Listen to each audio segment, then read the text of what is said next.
আমলাতন্ত্রটা সবসময় জনগণের থেকে একটা দূরত্ব বজায় রেখে চলতো।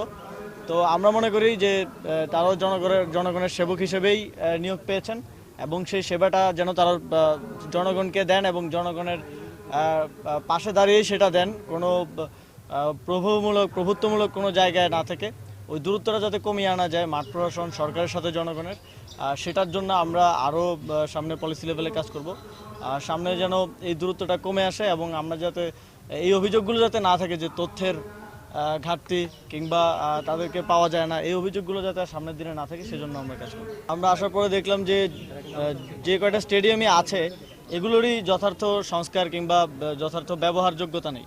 তো সেই জায়গা থেকে আমাদের প্রাথমিক লক্ষ্য হচ্ছে এগুলোকে সংস্কারের মাধ্যমে ব্যবহারযোগ্য করে তোলা। অলরেডি বিসিবি আমাদেরকে একটা তালিকা দিয়েছে সারা দেশের 9টা স্টেডিয়াম ইন্টারন্যাশনাল পর্যায়ের, যেগুলো কখনো কখনো ইন্টারন্যাশনাল খেলা হতো, কয়েকটা আছে যে 26 বছর আগে একবার ইন্টারন্যাশনাল খেলা হয়েছে, তারপর আর ব্যবহারযোগ্যতা নেই।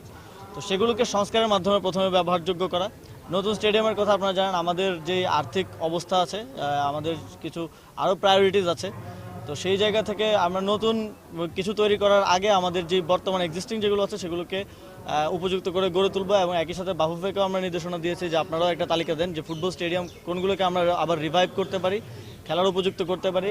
আপনারা জানেন ক্রীড়া সংস্থাগুলো, জেলা ক্রীড়া সংস্থা, উপজেলা এবং বিভাগীয় ক্রীড়া সংস্থা পুনর্গঠন চলার পরে আমরা বলেছি যে তাদের জবাবদিহিতা নিশ্চিতের মাধ্যমে তারা যেন একদম প্রান্তিক পর্যায় পর্যন্ত খেলাধুলাকে পৌঁছে দেয়, আবার আগের মতো টুর্নামেন্টগুলো যেন আবার পরিচালিত হয় এবং তরুণরা, যুবকরা যাতে এর মধ্যে অংশগ্রহণ করতে পারে। এবং আপনারা এটাও জানেন যে আমাদের মাননীয় প্রধান উপদেষ্টার সরাসরি তত্ত্বাবধানে আমরা একটা ইউথ ফেস্টিভ্যাল করতে যাচ্ছি। এই বিপিএল খেলার যে সময়টা, এই সময়টাকে কেন্দ্র করে শুধু স্টেডিয়ামে না, স্টেডিয়ামের বাইরেও সারা দেশে একটা ইউথ ফেস্টিভ্যাল করার একটা পরিকল্পনা আমাদের আছে এবং সকলকে, যুবকদেরকে, তরুণদেরকে এর সাথে সংযুক্ত হওয়ার জন্য আমাদের আহ্বান থাকবে।